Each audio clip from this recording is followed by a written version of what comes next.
Ce magazine vous est offert par Aéroport Bar. Bonjour tellement et belle à Kolanda Magazine, l'actualité en lingala facile, plus 243, merci pour la confiance et la fidélité. Yamukola Lele Bandi, Mbote Nebino.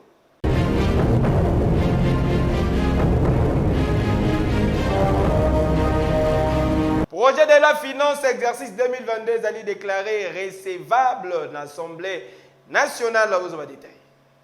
À la lumière de toutes ces interventions pertinentes, présenté le Premier ministre, son Excellence Jean-Michel en ce qui concerne le fonctionnement des institutions, 2022, vous y avez alloué l'Assemblée nationale, élu du peuple, votaki à l'unanimité, recevabilité, il y a projet de loi finance exercice 2022. Après l'élément, il y a réponse apportée na chef du gouvernement, na différentes préoccupations à députés nationaux.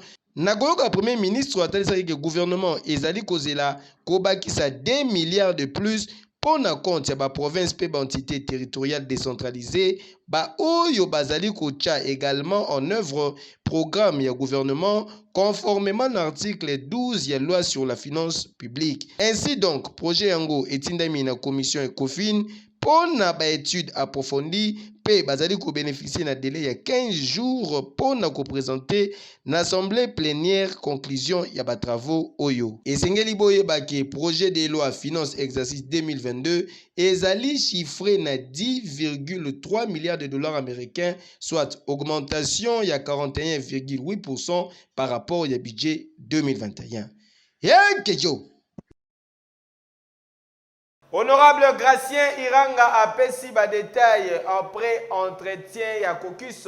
Il y avait député à Nord qui vous paie Ituri, na chef de l'État Félix Antoine Tshisekedi Tshilombo. Le chef de l'État Félix Antoine Tshisekedi a répondu positivement à toutes les revendications des députés. Et bien sûr, il a affirmé que les députés, les élus du Nord Kivu comme de l'Ituri ne sont pas contre l'état de siège, mais en fait contre les animateurs de l'état de siège. Et cela, ça se montre par les résultats qui deviennent mitigés de plus en plus, qui est négatif tout simplement parce qu'il y a des acteurs qui font en sorte que l'état de siège ne porte pas de bons résultats.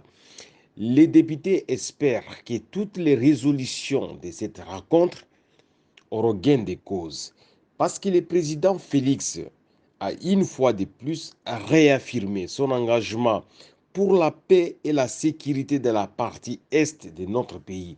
Nous sommes vraiment reconnaissants, nous en tant que députés. Évidemment, le chef de l'État a reconnu que c'est une expérience amère qu'il faut assumer jusqu'au bout, jusqu'à ce qu'il y ait la paix à l'Est. Totikala kaka na Assemblée nationale pona koyebisa bino ke cabinet Mabunda bayaki elongo na ba famille na bango pona kolela indemnité de sortie na bango ezali kofuta makaka te non comment bolanda. OK, le message va arriver à destination de chers frères. Pour l'accompagnement, on va devoir trouver une solution. Avec tout le respect que nous devons pour nos enfants, non. Mais si vous n'allez pas à l'état comme ça, on va trouver une solution. Vous avez qu'à gagner le mouvement, on va trouver la solution dans l'immédiat. Il faut savoir naviguer, on va parler. OK?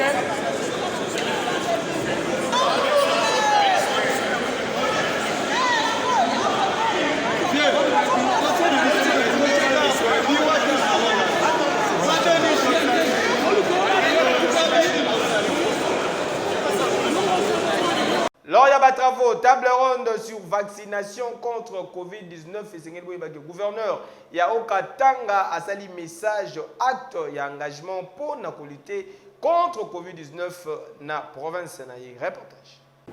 Son Excellence, Monsieur le Président de la République, ici représenté par Son Excellence, Monsieur le Premier ministre, chef du gouvernement. Bonjour. Je suis le gouverneur de la province du Haut-Katanga.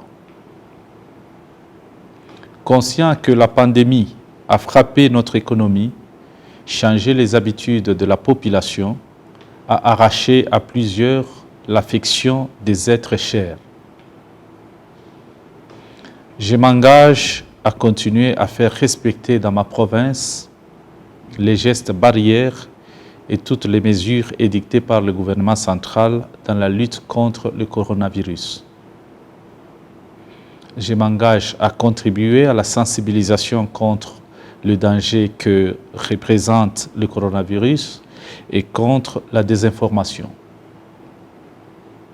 Je m'engage à encourager la population à aller se faire vacciner. Dans un élan de solidarité nationale, nous nous engageons aux côtés des autres provinces de la République démocratique du Congo pour lutter de manière efficiente contre la COVID-19. Et pour paraphraser notre hymne national, nous sommes unis par le sort, unis dans l'effort contre le coronavirus. Que vive la République démocratique du Congo, que vive la province du Haut-Katanga, je vous remercie.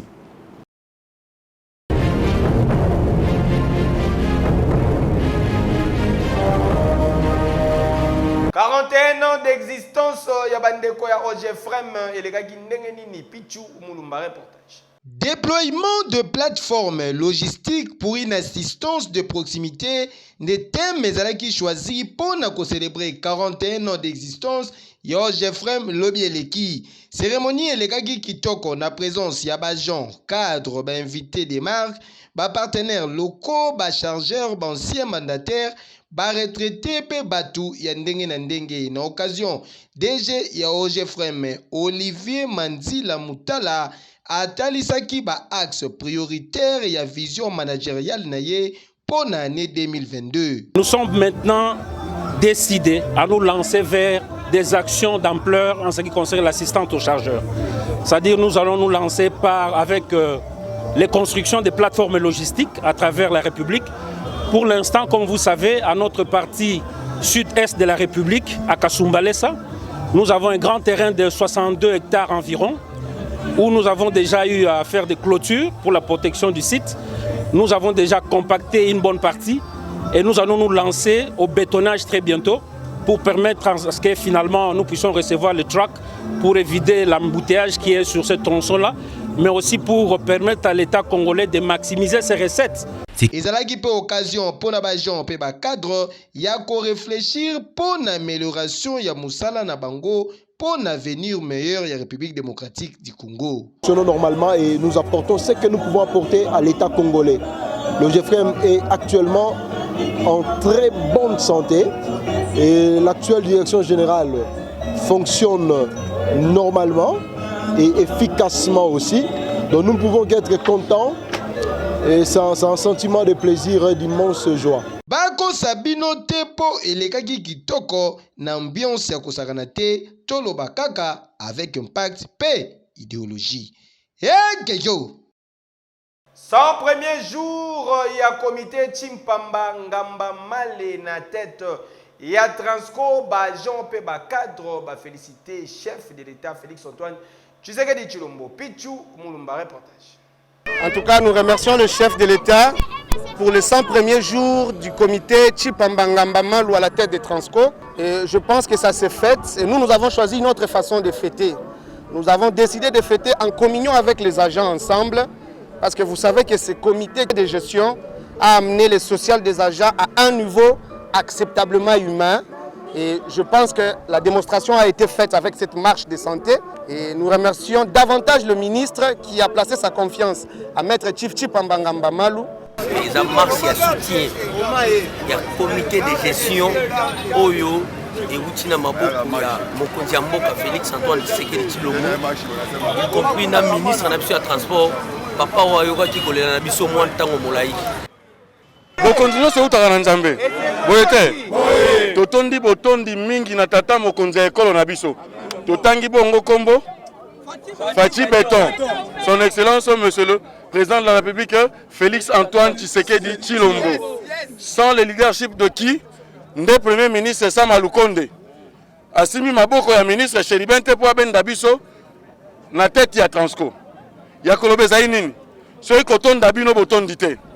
Pamba te bozaki na liberté ya koboya to kondima biso to ya kosala. Mais aveuglement bosaki biso confiance. Et ça une bouma ya confiance na bino de toza ko futa. Tout se perdre te na ba succès à mi-chemin. Lokola o to sali ezali succès à mi-chemin. To senga chef de l'État, Premier ministre, ministre Chéribin, na bonya na bango. Basimba biso sika na maboko. Soki basimbi biso na maboko. Tokoza na province moko te sans Transco. Soki basimbi biso na maboko. Transco ekokoma penza outil ya désenclavement.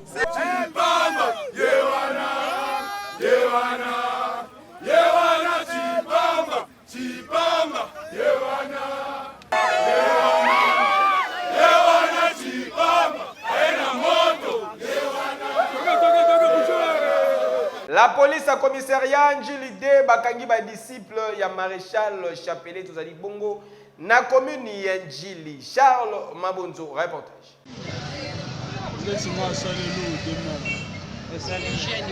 Banyokola population mingi surtout ya quartier 11 pe 12 na commune ya Njili bana mibali oyo bozali komona kasi ndenge kaka balobaka la force reste à la loi. La police ekwei na bango mokola lelo neti oyo mbozali komona ami komanzoto mobimba babengaka ye Mbappe musala na ye kobotola bana classe biloko na nzela soki bana babimi kelasi ezala ketch sac o montre téléphone arataka yango te mususu yeyo grand disciple ya maréchal Chalupa bango nde ba maître ya kokotela batu na ndaku soki osakani babuki mur bakotelo na ndaku ozali loko koloba te yoka lisolo komanda abeti bakomi na tolo na ye na ba écrit oyo Mbappe oyo c'est une façon de distraire les gens je vois qui est lobby acte na ye ezali nini bana classe vers 12h bazali kokende na école juste quelque part awa na clé école na bango komo nango clé ye na baninga na ye misato donc lui avec ses deux amis bakomi 3 ba distraire bana mibali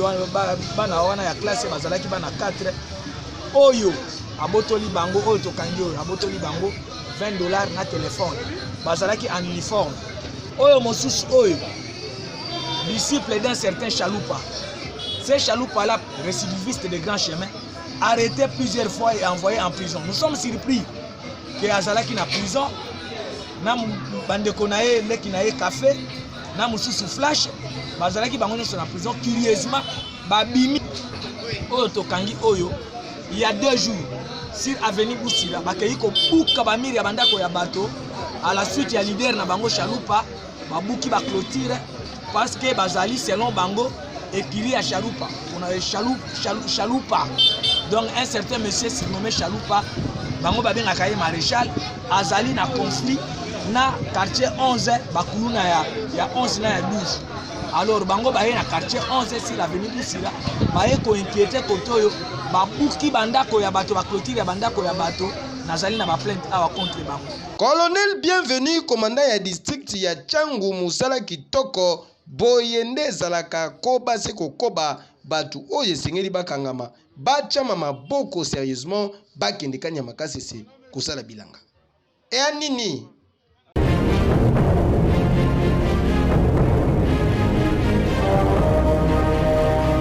Médecine naturelle, centre tradi moderne et pas ya docteur Fiko Nzondo. Kuna ozali na problème ya santé songolo pakala solution ozali kozwama avec un pacte pays idéologie bo benga na ba numéro ezali affiché. David Kalambai reportage.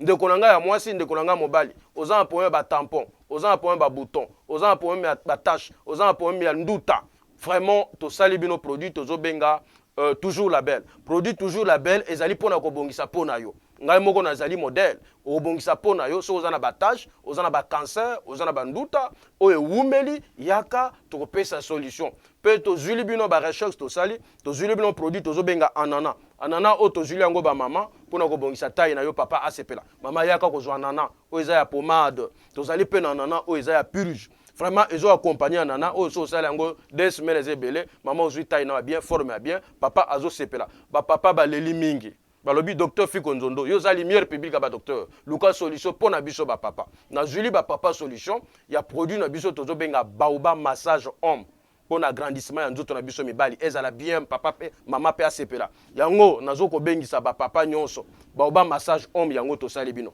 pour na ko bongisa nzoto no mona mobali agrandissement ya nzoto no mobali à part oyo ya massage to sali bino ba oba o ezala ko mela ba oba 24 heures sur 24 heures ezo réparer nzoto papa pour na problème ba faiblesse sexuelle papa et pas na biso ezali solution moi na bino leki na bino docteur Figondondo tozwami na commune na Njili na quartier 5 avenue Kikondi numéro 30 cabinet Zaka Moko bisika nyonso zali na ville province ya Kinshasa zwa transport ya Njili Saint-Thérèse Kimanseke le camp Saint-Thérèse Moke agence a permis au kiti na re ya docteur Figondondo pano ezali wana na Prince na photo ya docteur au côté na avenue 2e parcelle na Prince na avenue Kikondi numéro 30 nous sommes disponibles pour na koyamba yo papa pour na ko trouver solution ya maladie ozo tungisa yo numéro na biso ya téléphone tozali na 089 27 50 344.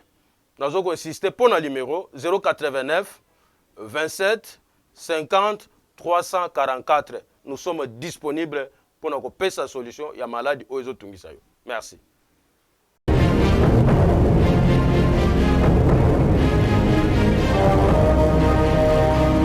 Olingo salisa manifestation na yo et les kanaba conditions et kitoko kimambangu na salle de fête bon rêve na commune ya Lingwala. Kinshasa yokelanga nanu eloko oyo yaboye nanu ezalate poto ekiti na Kinshasa groupe Gérant de l'Éternel bamemeli bino salle de fête bon rêve bijou ya kitoko boye cadre idéal pour na ba manifestation na bino nyonso avec l'équipement de dernière génération, service ya qualité assurée, paix personnel qualifié pour na ko servir bino. Ezala pour na ba fête ya mariage, anniversaire, ba conférence, manifestation politique, séminaire kutu jemuke, sonorisation et kuba. Bokanisi esili te et bongo soki otali ba chambre de luxe pardon yako samba ezate na salle de fête bon rêve électricité eza assurée 24 heures sur 24 heures avec parking moko sécurisé pour la réservation topé plus de précision bokoki ko benga na ba numéro ezali affiché otuninga adresse salle de fête bon rêve ezwami na numéro 171 ya avenue Kabalo na croisement Willery to peso ki okomi déjà na rond-point Willery oza mobimba salle de fête bon rêve mbatambuta ya mokolo oleki bango qui dit mieux epesa zuwa teo ekeyo bana Kinshasa bakosa bino te bobatela eloko oyo sekele ya molato pona ba maman pe ba jeune fille pe ba fille ya swag de ba boutique RH top model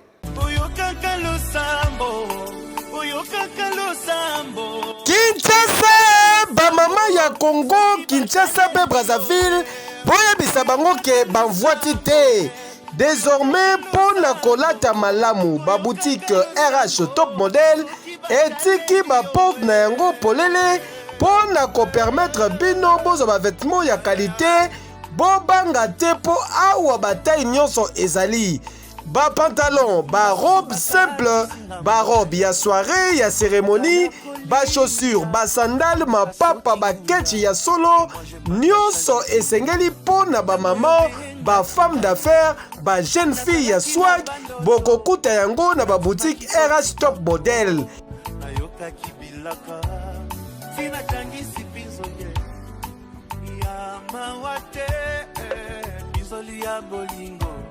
Pona moto alokoti ngai oyokaka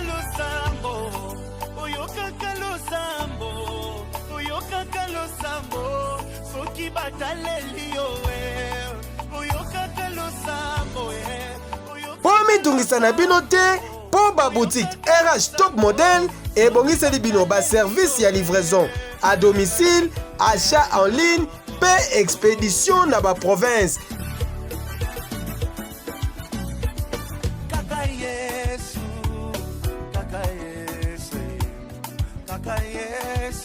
Zambalola salisinga kaka Yesu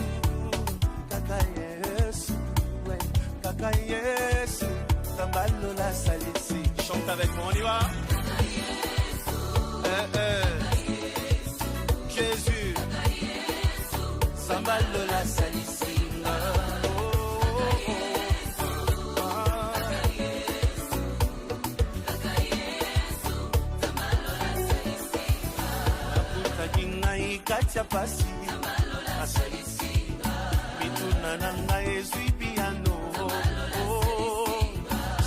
Pour plus de précision, bokoki kobenga na ba numéro ezali affiché to pe boleki na ba boutique RH Top Model oyo ezwami na avenue Colonel Lukusa na commune ya Gombe, référence premier shopping mall na premier niveau oza mobimba. To pe mususu oyo ezwami na numéro 1 ya avenue Mont des Arts na commune ya Gombe, musika te na école cours Sénègue.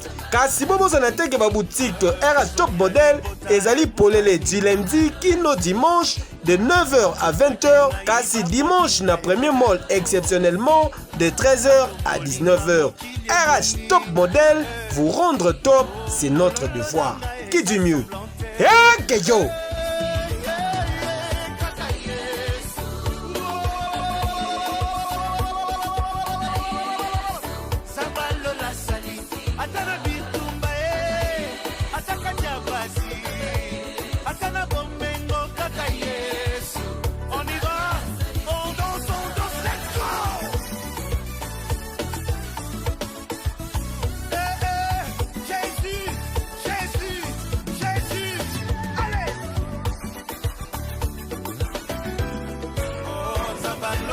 Charge ya couloir Kimbuta, cité d'ambiance ya Tchangu, aéroport bar et pas ya PDG. On y va, Indaramade.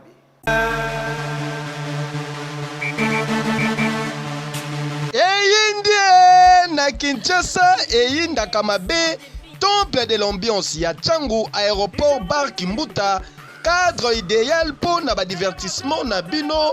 Pepo na ba détente ya kitoko na conseiller bino aéroport bar Kimbuta. O mela mwa kopo ya malili avec vitrine bien équipée na ba DJ professionnel po na komema bino na ambiance moko électrique.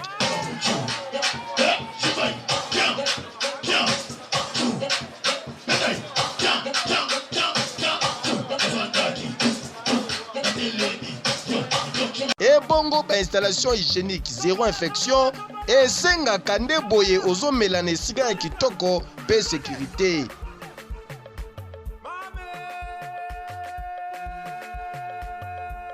PDG Oniva charge ya Kimbuta lobby aéroport bar Kimbuta saute mouton vitesse ya TGV ba voisin ba kozwa vaccin pour troisième vague eza makasi. Des fois au Tchelibaya to lambeli yango. Donc désormais ezala po na ba manifestation na bino nyonso espace réservé ezali. Outi mikili ya poto ozalaka na Kinshasa oyokaka boulevard Kimbuta na sango boye malamu na aéroport bar Kimbuta. Po soki oyaka Kimbuta okota aéroport bar te seke nanu okoma Kimbuta te. Nani akoloba lisusu?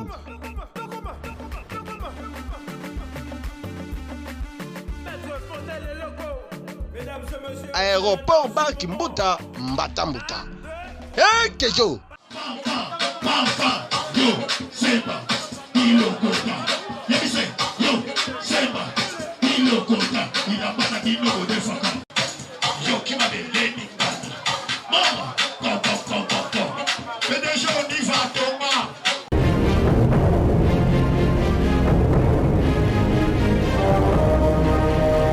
Misala ekatana na pont oyo elingai korelie commune ya Ngaliema pe oyo ya Selembao. David Kalambai azalaki kuna pona ba détail.